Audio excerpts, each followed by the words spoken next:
This is A Different Perspective with Kevin Randle. Kevin is a retired United States Army Lieutenant Colonel who has studied UFOs for more than 50 years. His military training has provided him with unique insight into military operations and UFO research. Kevin has investigated many of the most mysterious cases and has been consulted for dozens of documentaries and been interviewed on hundreds of radio and television programs about UFOs. Considered to be one of the leading experts on the Roswell UFO crash, Kevin has written more than 25 books about UFOs, including Roswell in the 21st Century and Encounter in the Desert, a re-examination of the Socorro UFO landing.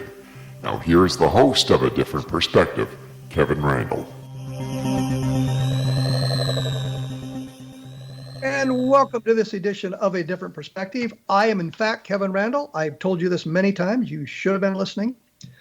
I don't like to delve into politics, and I'm going to do it just for a moment here and say that no matter how the election in the United States comes out, we're in for a rough time. One side's going to be horribly annoyed, and the other side's going to be joyous, and I'm afraid there's going to be all kinds of violence in the streets no matter what happens. That's my only comment on the politics, and I don't know where to go with it from there. It just is disgusting, I think. My guest today is Lee Speigel. He has presented credible, compelling UFO stories to the public since 1975 when he produced and wrote a documentary record album, UFOs, the Credibility Factor for CBS Incorporated. This was the first time that a major recording company offered a UFO-related product via the primetime TV infomercial. Wow, that was a mouthful. In 1978, Speigel's second attempt at UFO disclosure took place when he became the only person in history to produce a milestone presentation on UFOs at the United Nations. He brought together leading military scientific experts who urged world leaders to establish an international UFO study committee. Between 1978 and 1986, Speigel produced, wrote, and hosted nearly 1,500 local and national programs on NBC Radio dealing with UFOs, unexplained phenomena, and between 2010 and 2017, he was the chief Huffington Post writer of hundreds of stories about the paranormal, UFOs, and science. In 2012, he was honored with the International UFO Congress Researcher of the Year Award. Speigel was featured in the 2014 Sci-Fi Channel's documentary Aliens on the Moon, The Truth Exposed, and in 2015, he was a cast member on Season 2 of History series Hangar 1 UFO Files. And by the way, as a science fiction writer, which I'm accused of regularly, which somehow supposedly disqualifies me from UFO research, though we in the science fiction community prefer science fiction to sci-fi. I just throw that in as a point of personal interest, I guess. Lee is a co-producer and co-writer of The Phenomenon, which is the new movie, a 2020 documentary about UFOs, and the new installment of filmmaker James Fox acclaimed UFO films. He is also producer, host of a resurrected version of his previous NBC radio talk show, The Edge of Reality, which originally aired from 1982 to 1986. The new program, Edge of Reality Radio, is broadcast over KGRA Digital Broadcast Network and distributed by iHeartRadio. Lee Speigel, I have worn myself out reading your short biography, so welcome to A Different Perspective. I'm breathless just hearing you say all that stuff. Wow. You noticed I trimmed it. Yeah, yeah, that was the short bio. Yeah. Well, it's an impressive career, no matter how you slice it. Wow, thank you. So I'm not going to delve into the absolutely ridiculous question that everybody always, how did you get into UFO research? We're going to skip right beyond that and go to The Phenomenon. And the reason this program was created, meaning this particular episode of it, is there had been some negative comments about The Phenomenon suggesting it was the same old, a rehash of everything, and they wanted something new and different. Yeah. So to put you on the spot, what's your response to that? My response to that, and by the way, should I call you Kevin or Lieutenant Colonel Randle? Which do you prefer? I prefer His Royal Highness, to be frank. Well, I can deal with that too. I'm very flexible. But if I can call you Lee, you can call me Kevin. Well, you got it. No problem. Okay. Kevin, I've seen a lot of the reviews and the comments to those reviews as well. And yeah, there are people out there whose attitude is because they've seen previous movies that were done by James Fox, his movies Out of the Blue, and I Know What I Saw, and people are just automatically assuming that, well, why should I spend any money and get this movie? Why should I even bother watching it? Because he's probably just rehashing old stories, familiar cases in the UFO field. Well, yeah, there are some things in there that for people who aren't really aware of a lot of those cases, although they may be very familiar cases, there's so much background information and things that happened with those cases, people that had never been interviewed before, that give more credibility, a little more integrity. I love the word credibility to cases. And sure, Kevin, I've watched the movie many times because as part of my job, as being one of the writers and co-producers on the film, it was my task near the end of production. I had to actually transcribe the entire film. It's an hour and 40 minutes long because they wanted to have a really good transcription of it for the translation of it to different languages. And I wanted to make sure that they got the transcript right. And so word by word by word, from the narration done by actor Peter Coyote to every other voice and audio clips in the movie, I had to then transcribe it. It was a long job. And you know what? After watching the movie many times, I kept coming away from it going, no, my attitude was not, oh, I've seen this before. In fact, over the last couple of months, I've probably seen it 40 times now, but I never got tired of the new stuff. And by new stuff, I mean just new perspectives. We've got people in this movie and clips that no one has ever seen before in really throughout the UFO history, because we had an amazing team of people, not the least of which was James Fox's sister, Kelly. Kelly Fox did an incredible job searching through archives all over the country, all over the world of things dealing with the UFO subject, archive footage, materials, news clippings, audio clips, video clips that people hadn't seen before. And we were just knocked out by the stuff that we were getting that related to, yes, familiar stories. Well, let me break in here because I'm going to make a comment. Okay. Because some of my books have gotten that same sort of a criticism. And when I was doing Encounter in the Desert, which deals with Socorro, it began because Ben Moss and Tony Angiola had said something on this radio program about there being 3 phone calls into the police department in Socorro prior to Lonnie Zamora going out and seeing the landed craft. And I asked them repeatedly, did you look at the police log? I think I asked them 3 times. Yeah. And I never got a satisfactory answer for that. And that inspired my interest in the case. And in going through the Project Blue Book file, I found a document, a report written by Captain Holder, who was the Army captain who came out from Socorro and interviewed Zamora that very night, along with the FBI guy. Right. In that report, he mentions that there had been 3 phone calls into the police station. They didn't bother to log them because nobody believed it. Nobody cared about it. Yeah. So I was able to find documentation that proved there had been phone calls into the police station prior to Lonnie Zamora actually seeing the landed craft and calling back to the police station himself. So to me, that was a new piece of evidence that had not been reported, that I thought was extremely interesting. And it was something that I could put into my book Encounter in the Desert that allowed me to take one step beyond what others had reported in the past. You talked about that.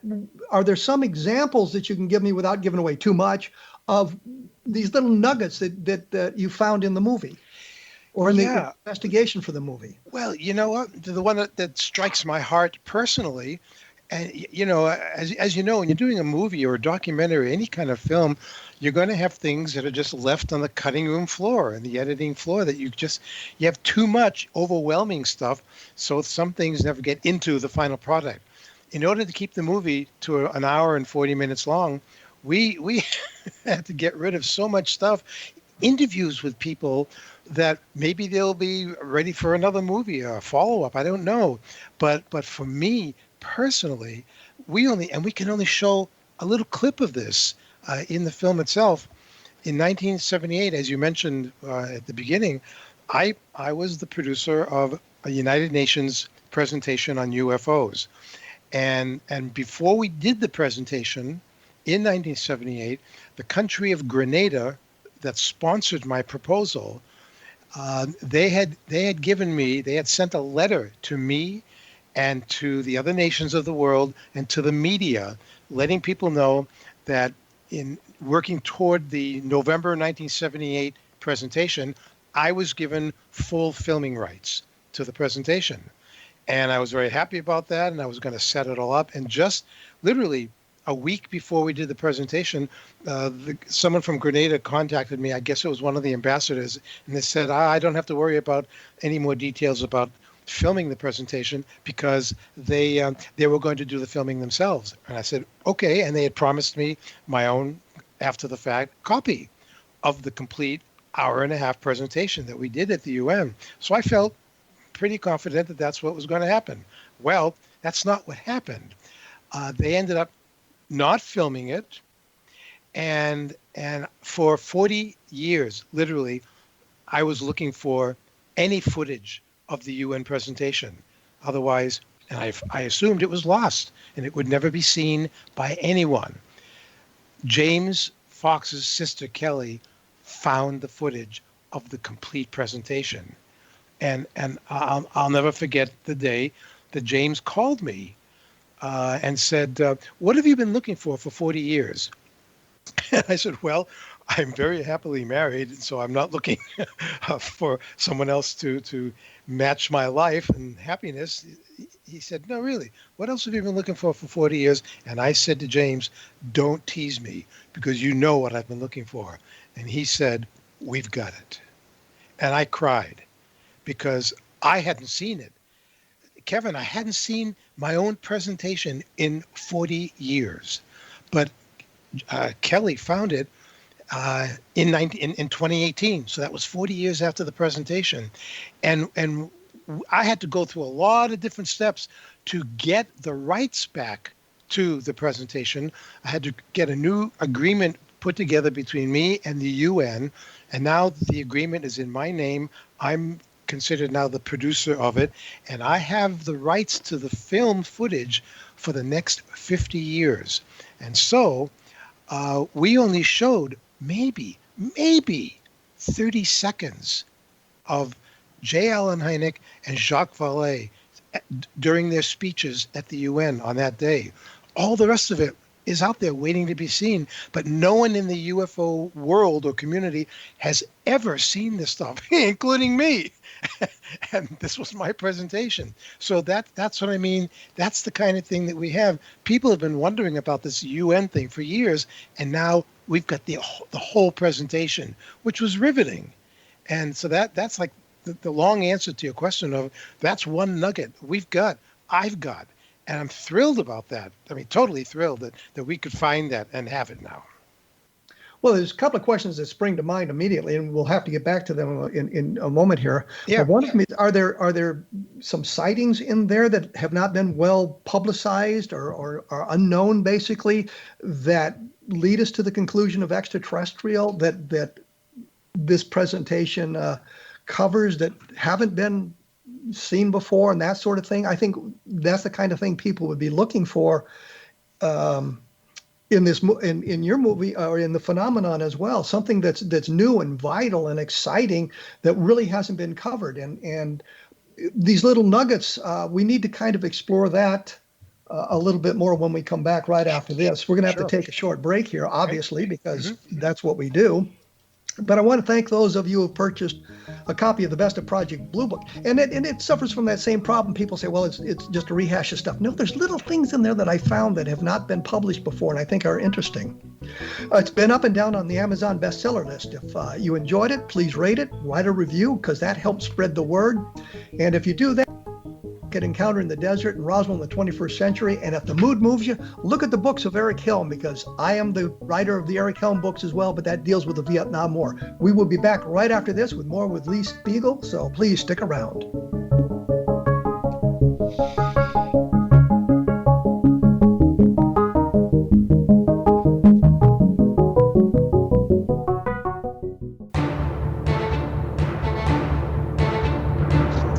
here, joined by, I should say, not joined with, joined by Lee Speigel. We are not in the same room. We are not in the same town. We're probably not in the same state. We are practicing social distancing. Just want everybody to know that. Although I don't happen to be wearing a mask at the time because I'm all alone in this room and don't need one for this particular purpose. When we went away, we were talking about, I guess I was looking for something kind of exciting and new and different that we could look for in the phenomenon or in this UN production that you were involved with, something that may not have gotten wide circulation that might pique the interest, something like that. Any little clues of what we could look for? Well, yeah, and I'm going to tell you one. I don't think I'm giving it away because the movie's out there and people are talking about this. One of my very favorite moments in the whole movie happens at the very beginning of the movie, and it grabs you. Hopefully it will grab you and everyone, because it involves a story. See, it comes right back to this other thing, Kevin. It's a story that's, some people will say, well, that's an old story, we've heard that before. Well, yeah, but man, you haven't seen it like this before, and that's the difference. It's a story on the surface. Are you familiar, Kevin, with a story that goes back to 1955 involving a B-25 bomber that was piloted Major by Coleman? Major William Coleman, yes.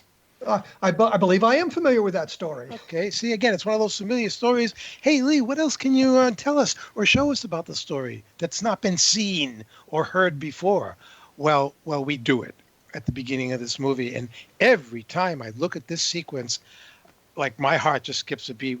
This is like, for me, one of those wow moments for myself. Well, give us a description of what Major Coleman said, or Major Coleman saw when he was flying along with in his B-25 and the flying saucer. So yes, they were flying on a routine mission over, I think they left Florida and they were heading for, I forget the town of where they were going, but it was just a routine. They were delivering the B-25 to another location, and he had a crew of 2 or 3 airmen in there with him. Very typical routine, not very high, and all of a sudden, the crew chief or the co-pilot said, what's that weird thing in the sky, that bright thing, and they saw this light, this very bright light rapidly descending in front of the bomber, and then as they got closer to it, they realized that this was just not an airplane, and we cut back and forth between Bill Coleman talking about this, saying that, what is that thing? It doesn't have any wings, doesn't have a tail. What is that thing? I'm going to, hold on. I'm going to do a hard bank, and we're going to come around, and we're going to get behind this thing. Now, while you're listening to him talking about this thing, we intersperse it with cuts. First of all, I'll say to you, James called me at one point, and we were trying to figure out, how do we do this story in a really compelling way? He said to me, we need a B-25 bomber that works, that flies. So, okay, fine. And he says, we don't want archive footage. I want a real one, that we can photograph today. So it was my task. I found a B-25 bomber at a place out in California that there are many of them I discovered. There are many places and people who have old World War II bombers that have been renovated, and they use them in air shows. They use them in movies and TV productions. So yeah, you can see and even fly in a B-25 bomber if you want to, and it'll cost you too. And so I found this company in Southern California, and we paid them to let us have their B-25 bomber. The co-owners of the company were also pilots. And so we said to them, here's what we would like you to do. We want these kind of shots. We want to see the bomber flying from the ground cameras. We want to see it from like another vehicle above it and below it and to the side of it, shooting across at it. We want these kinds of shots. We want it taking off. We want it landing. And so it was a whole day's worth of shooting of this B-25 bomber everywhere. I mean, so, but let's go back to Major Coleman. What exactly did he see? What was the sighting like? You hear him describe what this thing was. And he says, look at that thing. It has no wings, it's no tail. And look at the shadow. And we show. He says it's coming up on a field, and we cut to a reenactment, but it's a really good recreation as recreations go. You see this big field as if you were watching it from inside the cockpit, and you see this dark circular shadow going across the field. And he says, cut back to him saying, look at that shadow. It's circular. And that's when he says, and we're gonna get behind it. So hold on. And so the next thing we see is the actual a flying saucer going across the field. It's like about 50 or 60 feet across. Very, very bright, shiny, silver, no seams, no windows, no portholes, just moving across the field. And then you cut back to Coleman saying, and it was just moving across the field, and it had these two big swirls coming from behind it as it was right across the field. And we cut to the ship going across the field with two big swirls coming as if it was kicking it up as it was You've right been across kicking up the dirt, yeah. The field. Oh yeah, it's very dramatic. And not only that, but the people who did the music track for the whole film, they put in incredible music here. It's like something out of Close Encounters of the Third Kind. The music just fits every single moment of what you're looking at, and you can't believe your eyes. There's part of you that doesn't want to believe this is a recreation. It's so well done. And did Coleman report this to Project Blue Book? Oh yeah, when they finally landed, all of them were debriefed by Project Blue Book. They had to fill out separate briefing sessions and documents. And years later, and we say, ironically, in the film, we say years later, 10 years later, Coleman became the public spokesman, the public information officer for Project Blue Book. And when he got that position, he went looking for those records, and he could never find them. Oh yeah, that's like all part of the story. It was never to be seen. But when you see this thing as he's describing it, and he basically said, it had no seams and no tail, no wings, and he looks right at you and he goes, it was a true flying saucer. And you believe it. If I go to the Project Blue Book files, which are now public record, we can search through all of them. I won't be able to find his case. I don't know. I don't know if they've finally come available after all the declassifying of them, but he couldn't find them, and he should have been able to find them. He had a high enough clearance, and he always wondered about that. What was the date of his sighting? Well, it was, I don't know the exact date offhand. I'd have to go to the narration and see, but it was 1955. And I can even send it to you if you want to do a little digging yourself. But I've got the dates and all that. Well, yeah, I'd like to take a look at that because sure. And talking about things like that, I have come across a number of instances where the Air Force hid information, buried information, denied information that all relates to national security. Yeah. And I'm not sure whether the sighting like this would fit into how it would fit into the national security window, but I know that was invoked. And the Condon Committee, when they did their investigation in the late 60s, they were granted access to a great deal of UFO information, except that information that impacted national security. Their conclusion was, of course, there was no national security interests in there. But if you go back and you look at their report, the massive report, there's a case from Belt, Montana in 1967, where they're quizzing the UFO officer, Lieutenant Colonel, I think it's Lewis Chase. Okay. Could be Chase Lewis, one of those names you could reverse. Okay. Who was asking about some of the activities around its Maelstrom Air Force Base in the missile fields. Oh, right. And he's told we can't talk about that. It's national security. Well, right there was evidence to the Condon Committee that national security was in fact an issue in the 1960s about UFOs. And but the Condon Committee, of course, suggested, well, there's no national security interest. There's no national security emphasis on any of these cases, which turns out to be kind of a bogus statement. Yeah, that's so amazing. Back then it was amazing, and it still is. Although now, at least, there's a Senate Intelligence Committee headed by Marco Rubio of Florida that they're looking into things about these UAPs, unidentified aerial phenomena, that people, they want to know, of all the things that are being cited now, going back to the USS Nimitz case and the Tic Tac UFOs and all the things we've been hearing about since 2017. Now, suddenly, there are some people on the Hill in Washington that are saying, you know what? This does involve national security, because, and we're not saying it's out of space or extra dimensional. We're saying that we want to know who has this technology, and if it's someone, one of the nations on Earth, then that's even more important for us, because if somebody else besides us has much better technology than we have, we need to know this. Well, I like to keep reminding people, you know what? What about the technology going back to even 1947, when Lieutenant General or General Nathan Twining wrote a famous memo that basically was where he was saying the phenomenon reported is something real. It's not fictitious. Here are the characteristics of it. Round on the bottom with the dome on top. We don't know what these things are. They outmaneuver anything we've got. We need to know about this. Well, that's a matter of national security. It's always been, I think. Well, let's back up. Yeah. In your film, do you talk about the Tic Tac? Do you have information Sure. about the?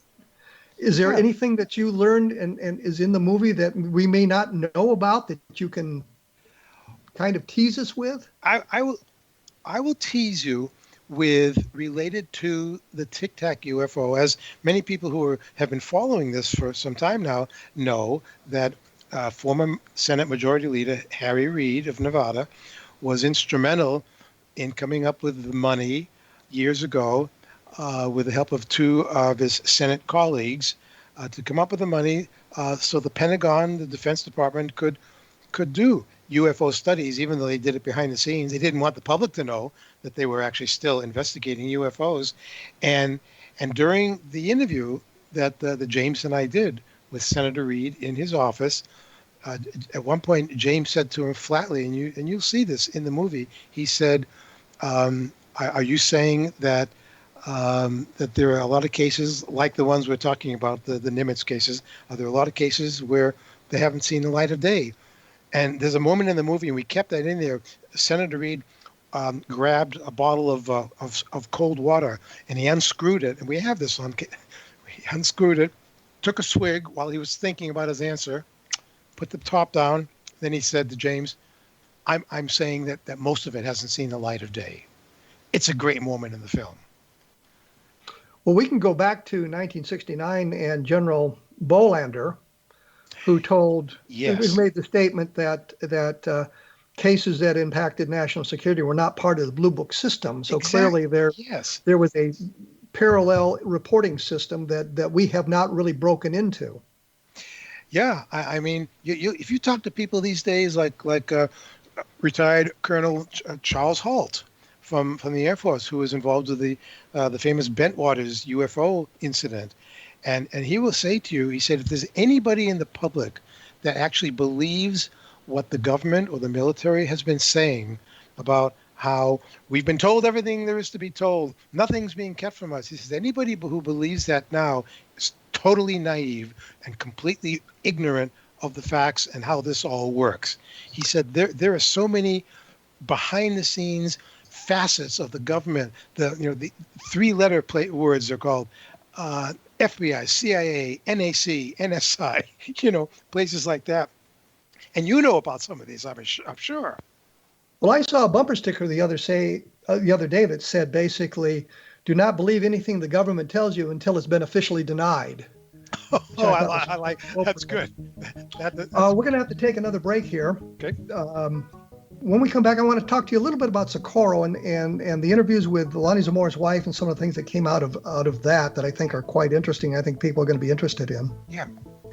And we'll delve a little bit deeper into some of the nuggets that I can pry out of you to entice people to go watch the movie and prove that it's not the same old thing. You're listening to a different perspective on the X Zone Broadcast Network, XZBN. So we'll be back right after this, so please stick around.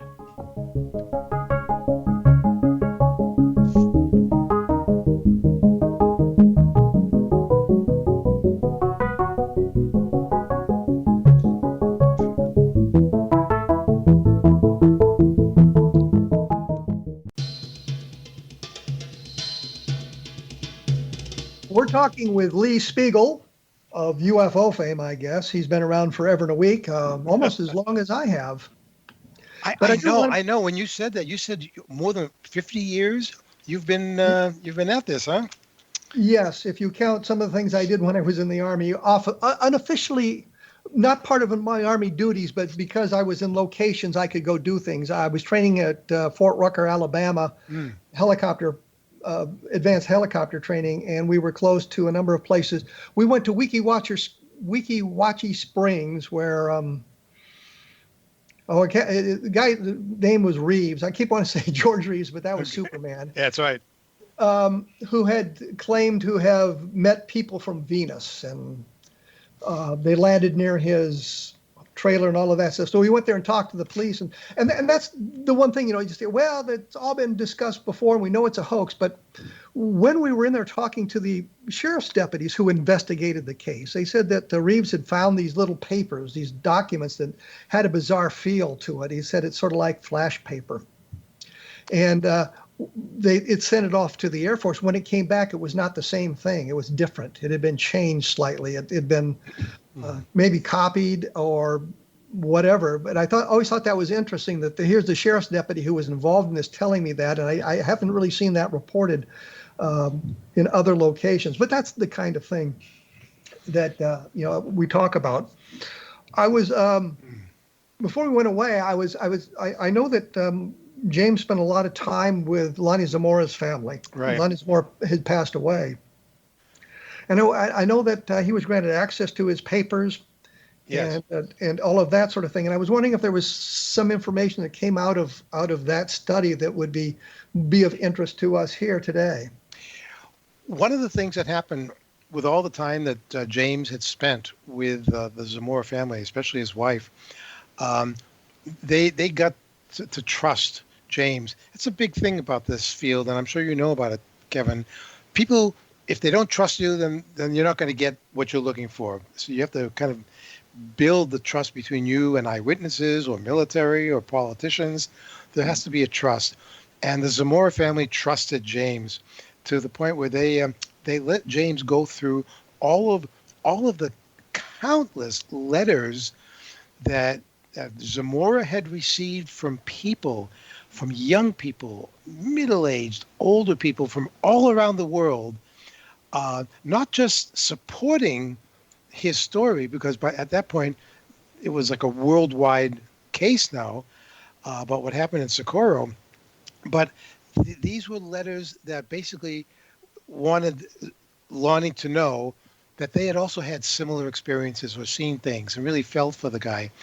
And the Zamora family allowed James to take these letters, and there's a place in the movie where you'll see overlapping bits and pieces of a lot of those letters on the screen. And because we have a special a Dolby 5-channel surround soundtrack in the movie, there are many voices that James got to read excerpts from these letters. And those voices go basically all around your head if you're listening to the movie in Dolby Surround. It's mesmerizing to hear all these voices all around you, and the voices are all aimed at Lonnie Zamora. It's bewitching to listen to. Is there a particular letter that stood out? If people are describing their experiences, or a particular letter that stuck out? You know what? There actually is one because of the voice itself. It was like a 6 or 7-year-old young boy who was reading it, and in fact, I don't even think James would mind if I tell you this, but he recruited his young son Ollie to read the letter so he could get Ollie's very young sounding voice. And basically, the letter says to Mr. Zamora, I'm very anxious to know more about this thing that you saw, and can you tell us all where they came from, why are they here, and what do they want from us? Things like that. The kind of questions that you might not think a kid would ask. And then that comes up later in the movie at one of the stories that we actually end the movie on, about the Rua, Zimbabwe sighting from all these school children, and where James had gathered these kids, now adults, Well, to. give us a little background of the Zimbabwe story, because that I know that's been around the UFO field for a long time, and people in the field are aware of it. But many of the listeners aren't that familiar with that particular case, because it obviously takes place in Africa. Fill us in a little bit on that. Yeah, I believe it was 1994. Am I correct with that year? There's so many dates to have to remember about all the things, but it was at the in Rua, Zimbabwe, and I believe it was mostly middle age middle middle school children, and suddenly at one point during the day when they were all out playing in the field, they all of them saw this circular craft come down and actually land uh, on the ground. It was one of those few cases where a thing was reported to actually land, and the children weren't really afraid of it. And in fact, some of the children went running into the school to try and get some of the teachers to come out and see it also. There was even one teacher who said that he didn't believe it was happening, so he wasn't even going to come out to see. But they had this experience of seeing the thing on the ground, and then also seeing some kind of a being, like a 4.5 to 5 foot tall being that they all were asked to draw pictures because authorities came in and had them draw things, and they all drew similar things of what the ship, the craft, the object, whatever it was, looked like, what the being looked like. And Kevin, that typical larger head, large elongated black eyes. They were totally captivated by the black unusual eyes, and they just recounted these stories in such a way, and then to bring them back years later to talk about the same experience as adults was really interesting, because these are not kids anymore, and they never gave the story up. There was no reason at all for them to have made it all up, and it's one of those cases that does remain unexplained. What were when you talked to the adults, did you get any kind of feeling they were suffering any kind of, I don't want to say post-traumatic stress from the experience, but any kind of after effects from the experience, things that they remembered? I will tell you that several of them on camera will say that they feel a little nervous, a little apprehensive about going there again to the area, to the site of where it happened. They just didn't know if they wanted to ever go back there again. But because they knew that others were going to be there that went through the same thing, they agreed to reunite one more time. There's an emotional impact, and it was one of the cases that drew the attention of Harvard psychiatrist Dr. John Mack, who went there and did his own interviews with the children. It was just one of those cases where it's easy to say, "Wow, that crap never happened. Who believes this stuff? Who believes kids? They're just making it all up. It was just a game." No, it's not always a game to the people who go through these experiences. And again, what we're not doing in the movie, Kevin, is we're not really deliberately trying to promote the idea that we're being visited by someone from Alpha Centauri. We don't go there at all. We're letting the people talk about what happened to them, but we are not saying what we think this is all about, because we don't know. Getting back to the case, how long was the craft on the ground? How long did it remain? I think it was only there for a few minutes, if I recall. I don't remember the exact stretch of time. James might have more information on that. But were there landing traces? Were there landing traces? Were there something left on the ground? With the Zamora case, we had the burning bush. We had the imprints on the ground. Do we have anything like that in this case? Nothing that I understand came out, unless I haven't heard about it. I don't believe that we had anything like that at all from this particular case. I could be wrong. There were so many different aspects to it, but it was just the look of the craft, the shape of it, the the being itself. And again, I'm not saying it was an alien. I won't go there because how can I? I don't know. None of us know. But all that we can say for sure is that this is one of those kinds of cases where it happened. It was not a hoax. The famous case earlier than that. Do you remember the case from Papua New Guinea? The Reverend William Gill, the missionary from Australia. He was living in a village in New Guinea, and one day, um, over the village, this circular craft appeared, and it hovered for a long time. And they saw windows, and they could see beings standing on what looked like a platform above what were probably windows. And it was there for at least 45 minutes. And the Reverend Gill said they tried to get it. They tried to wave at it to get it to maybe come down and land, but it never did. But he and other villagers waved, and they drew pictures of these beings waving back to them from standing on this platform. Again, none of these people would have made this up. It's not a hoax. They told the story. They believed it. And there are other cases like this.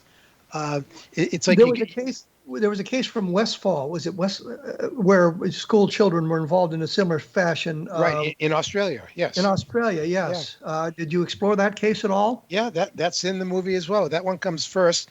We saved the Rua Zimbabwe one to the end. In that case, a craft actually came down in the field behind some trees and was just resting on the ground. And several students saw it, and it made a humming noise before it lifted up, and lights were seen all around it before it lifted up and shot away at an incredible speed with no seeming propulsion system at all.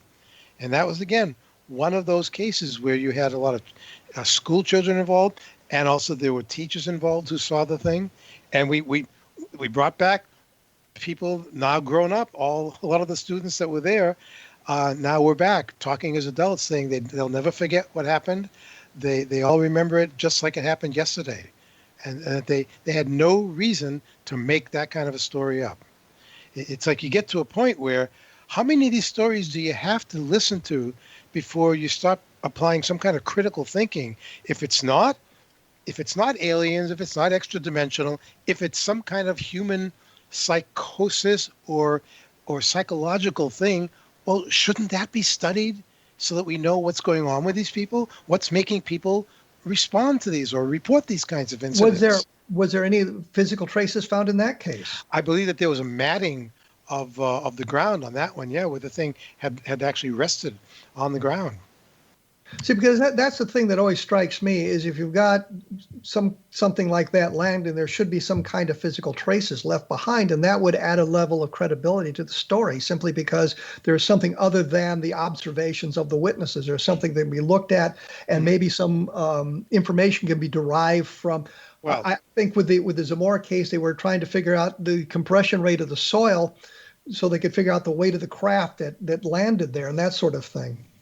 Well, in this case, I believe it was in this one, the authorities came in, and the school children were rounded up, and they were all bunched together in like a big conference area where all the kids could sit together, and they were told by the school and by the authorities, what you didn't see anything happen here, and you're not to talk about this to anyone. They were specifically all told that. Okay, let me break in. Let me break in here because we're gonna have to take a break. Yeah, and we'll be back with more information about this and some other aspects. But before I break away here, I just did want to mention there's some other fine programs about the paranormal on the X-Zone Broadcast Network at xzbn.net. Go to the website, take a look at those, and something there will surely spark your interest. I will be back right after this with Lee Speigel, and we will continue our discussion of the phenomenon and of UFOs. So please stick around.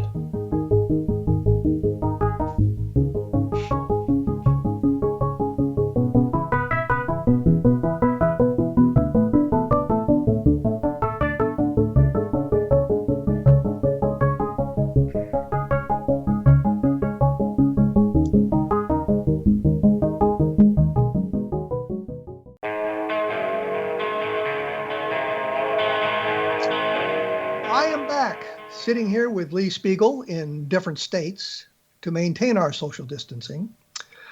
I hesitate to bring it up. I'm not sure if the interest is there in the audience. It's certainly one of my interests. Clearly, in a movie about the phenomenon, you have to talk about the Roswell case. What exactly, did you find anything new or exciting in the Roswell case? Or what exactly did you handle in that?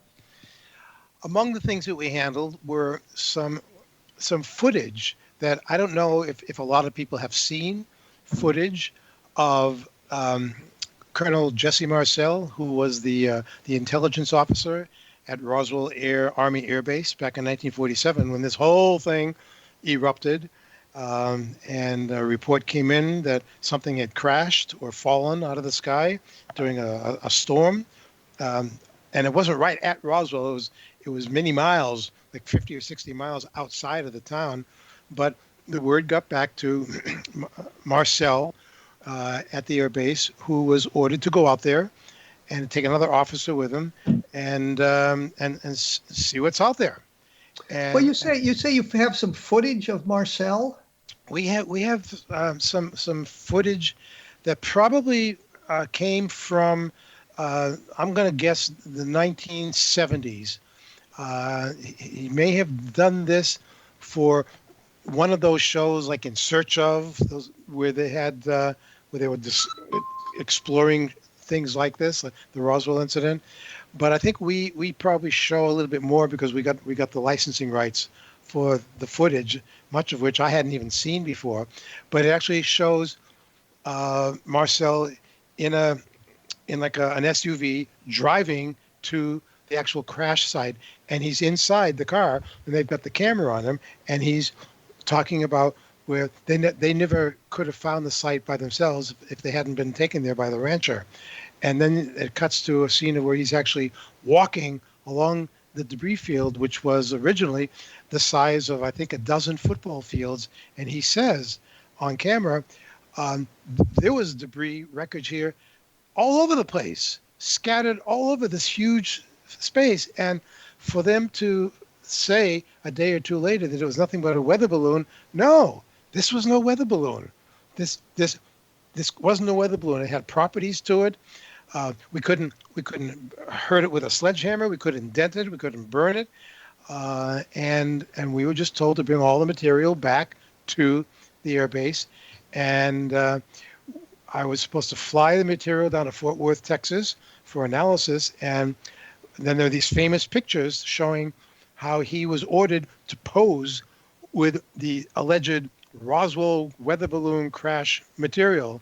And he said, the General Roger Ramey, and I both knew that was not the real stuff. You have actual footage of him saying that?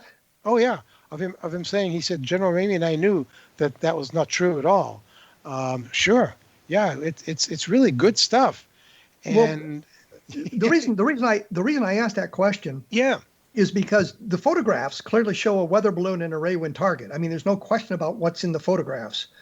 And Marcel is quoted in Moore's book as saying, if I'm in the photograph, it's the real stuff. And if it's anybody else, it's not the real stuff. And of course, the photographs of Ramey and Ramey and DuBose all have the same stuff in it. Yeah. So that presented something of a conundrum, about that. So that quote by Marcel was always kind of puzzling. And you now have him saying, we knew that wasn't the real stuff. We have a photograph of Ramey and DuBose posing with what looks like real weather balloon stuff, and we also have an old film of DuBose talking about, basically saying, that was not a weather balloon, and you will not talk anything more about this. It's above secret, and blah blah blah. It goes on like that. We were able to get this kind of archival footage from people like DuBose. I hadn't even really heard that much about DuBose. I didn't even know what he sounded like until I first saw this little clip. We got him in the movie. A reporter, Johnny Mann for WWL-TV in New Orleans, did a series in the 1980s, I guess, of UFO sightings. Did the Calvin Parker, Charles Hickson abduction. Took Marcel to New Mexico. And the reason I bring that up is because Mann had a copy of the book, the Roswell incident, and he was flipping through it, and he came to the pictures that supposedly show the real debris. Right. And he says to Jesse Marcel, Jess, got to tell you, that looks like the real stuff. And Marcel says, no, that's not the stuff I brought from Roswell. And I bring this up because I talked to Mann and sat in his living room and we discussed this at length. But he also gave me some footage of Marcel saying that this was something that came to Earth but was not made on Earth, which I thought was kind of an interesting quote by Marcel. Yes, he in our film, while he's still out there in the debris field area, he's very serious. He said that whatever this was, it was not of this world. He says that in the film. And well, Sheridan Cavett is the other guy that went out with him. Right. The counterintelligence guy, and the counterintelligence guy told Richard Weaver, Colonel Weaver, who did the Air Force investigation in the mid-1990s, that he identified it as a balloon immediately when he saw it.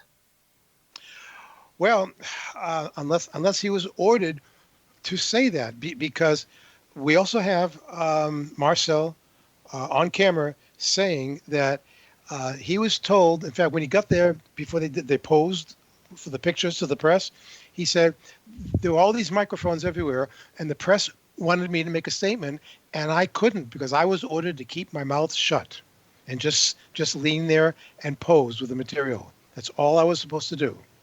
And we've got him saying that. And then what he told me when I interviewed Marcel, because Stan Friedman, the late nuclear physicist Stan Friedman, who was the first, I think. Yes, we also when we talk about Stan Friedman, we also have to say nuclear physicist because that's really part of his name now, I think. Yes, yeah. That was a sarcastic comment I just felt I had to make. Anyhow, you talked to Marcel. You talked to Marcel and said I talked with Marcel after I started working on NBC Radio.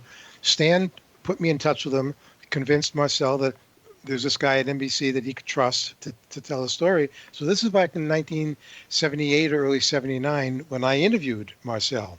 And he said to me that while I was posing for that material back then, the real stuff that we had brought back was actually being boarded onto a large aircraft out there on the tarmac away from where the press was.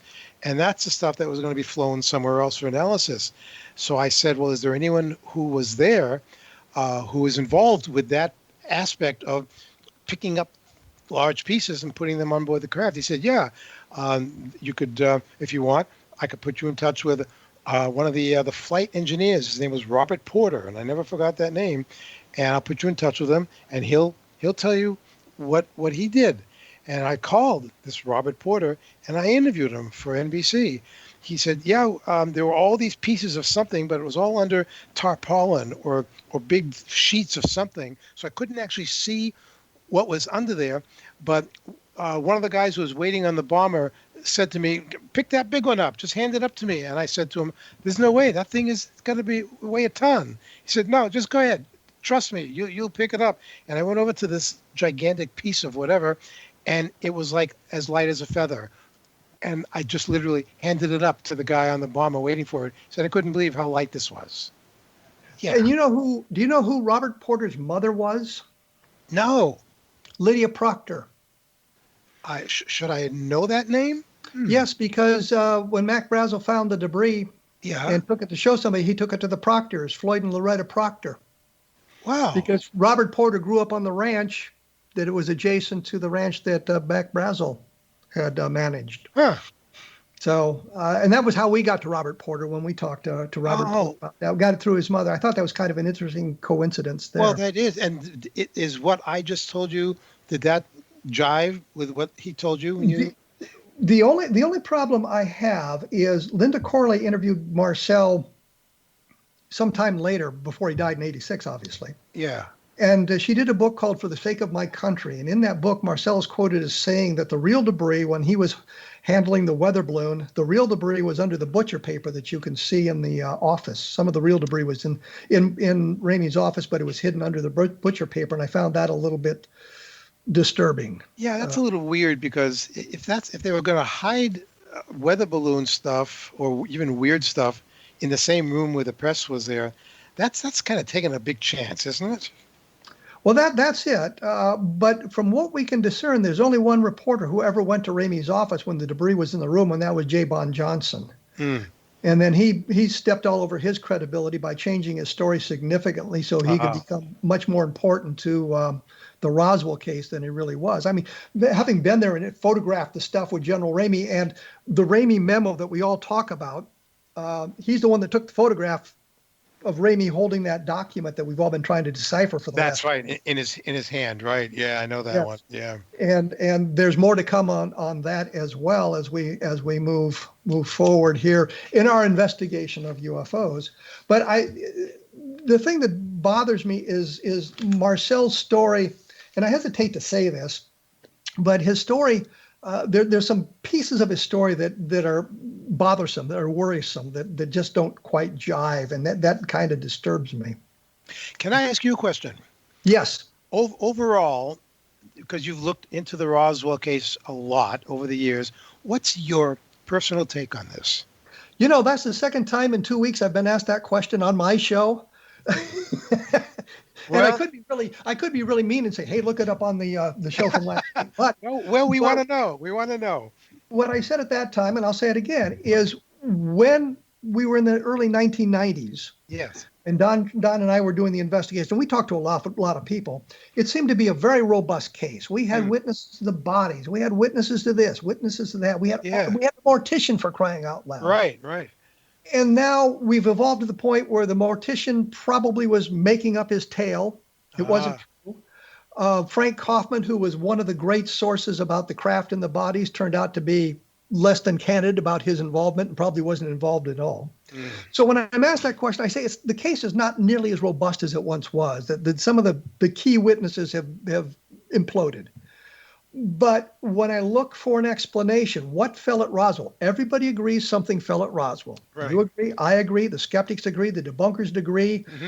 The Martians agree. Both presidential candidates agree that something fell at Roswell. I just made up the presidential candidates. Nobody's asking that specific question. Anyway, the question is, what was it? I know of no terrestrial explanation. Is that enough to leap to the extraterrestrial? For me, not quite. I want something more. I want something more concrete. For some people, that's sufficient. We cannot identify it in terrestrial terms. That's sufficient. So I lean toward the extraterrestrial, but I'm just not there to pronounce it 100%. This is what it was. I agree. And we don't try to make that kind of a leap at all in the film. And we didn't even touch upon the speculation that it was Germany that was testing out some new aircraft to see how close could they get to America, before an invasion. And there was some problems. Either it was shot out of the sky or it was hit by lightning. I mean, there's all kinds of stuff out there. You don't know what to believe. But you're right. Something did happen there. I think we debunked most of the counterclaims in Roswell in the 21st century. So you can take a look at that and see where we're. Lee, I got to tell you, we're out of time here. Okay, I'm sorry to hear that. So am I, because it was an interesting discussion. We're going to say goodbye to you. Thank you for your time. Thank you. And appreciate you filling us in on the details of the phenomenon. I think it'll be a good movie that everybody should see. I think people will enjoy it, whether they're believers or skeptics, or if they're undecided, they're in between. It'll be something that should have at least one, I didn't know that about it. Well, there you go. Thank you much. Next week, I'm going to be joined by Ben Moss. He's got a new book about the Roswell, about the Socorro case. He and I are going to have dueling opinions on that. I think it'll be an interesting discussion, see what he's found and what we agree on and disagree with. And I mentioned Richard Weaver before, and I want to get to this quickly. Richard Weaver is the Air Force officer who was ramrodding the Roswell investigation in the 90s. He will be on the program on the following week after Ben Moss, and we'll have an opportunity to talk to him, and I think he's going to tell you some things about the Air Force investigation you didn't know, because I didn't know that, and he shared that with me as well. Once again, my blog will have more information up at www.kevinrandle.blogspot.com. You have been listening to A Different Perspective on the X Zone Broadcast Network. I'll be back in 167 hours. Thanks for tuning in.